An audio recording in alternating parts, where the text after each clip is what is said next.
While today's F1 drivers are known for their dedication to racing from a young age, let's rewind to the 1950s and 60s when the path to fame on the Formula One circuit had a few unexpected detours. In those bygone decades, it was not uncommon for future F1 legends to have rather less glamorous jobs before their names became synonymous with racing glory. Can you imagine Jack Brabham, a titan of the track, working away in a humble garage? And Alan Jones, the epitome of speed and skill, finding employment in the posh confines of Selfridges? And an F1 driver was even delivering pizza. Yep, it's true. But perhaps the most intriguing of them all was Tony Brooks, who, as his nickname suggests, was the racing dentist. Imagine him in the dental chair by day and conquering the racetrack by night. Fast forward to today, and the path to Formula One stardom has taken a different route. Young drivers now start racing in karts almost as soon as they can walk, leaving little room for anything else in their lives until retirement beckons. Many of them transition into second careers as TV pundits, YouTubers, or even organic farmers when their racing days are over. But here's the twist: some of the latest additions to the F1 grid had entirely different careers before they made it to the pinnacle of motorsport. These are not your average 9-to-5 jobs. These are fascinating stories of determination, diversification, and unexpected skills. Picture a young Kimi Raikkonen, known for his icy composure, undergoing 12 months of military conscription, like all Finnish males at the age of 18. But instead of resting on his laurels, Raikkonen used his leave to race in Formula One Renault UK rounds, eventually winning the championship in 2000 while holding the rank of corporal.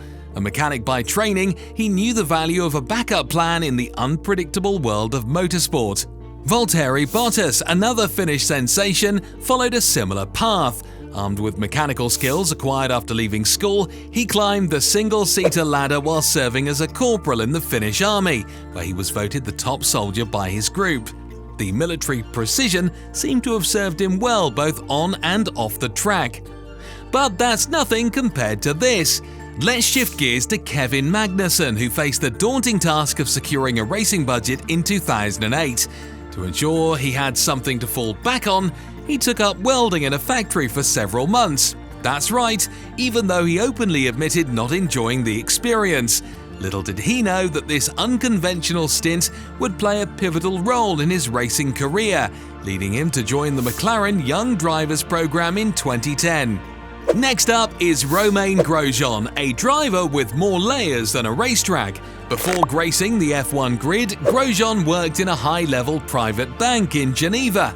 He ventured into portfolio management during his F1 hiatus, keeping a foot in the real world while pursuing his passion for racing.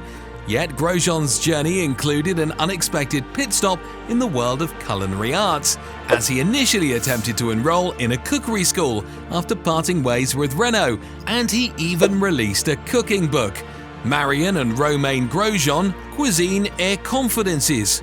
However, fate had different plans for him. Timo Glock's story takes us to a different kind of high-rise adventure. Before dedicating himself to racing and becoming an F1 stalwart, Glock completed an apprenticeship at his parents' scaffolding company, becoming a trained scaffolding engineer. His family's company specialized in handling complex structures like churches and industrial plants, a stark contrast to the high-speed world of F1. Glock even boldly claimed that the scaffolding business was more dangerous than competing in Formula One, a sentiment that raises eyebrows and piques curiosity. Now let's savor the irony in Kamui Kobayashi's journey. As a 16-year-old, he toiled away in his father's restaurant, making sushi, despite his personal aversion to raw fish.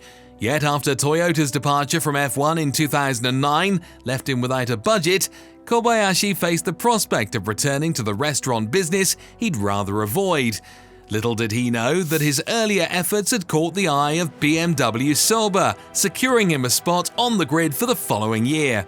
Before Mark Webber was conquering F1 circuits, he was navigating the streets of his hometown, Queanbeyan in New South Wales, delivering pizzas in his trusty 1969 Toyota Corona. The twists and turns of finding strange addresses and encountering intriguing situations were a far cry from the precision driving that awaited him on the racetrack. As we peel back the layers of these drivers' stories, it's clear that Formula One is not just about the glitz and glamour of the racetrack. It's a sport where unexpected talents, unique experiences, and unconventional paths converge. So, what about the current crop of F1 drivers? What hidden talents and diverse experiences lie beneath their racing helmets? Stay tuned and let your curiosity run wild, because the world of Formula One is full of surprises, both on and off the track.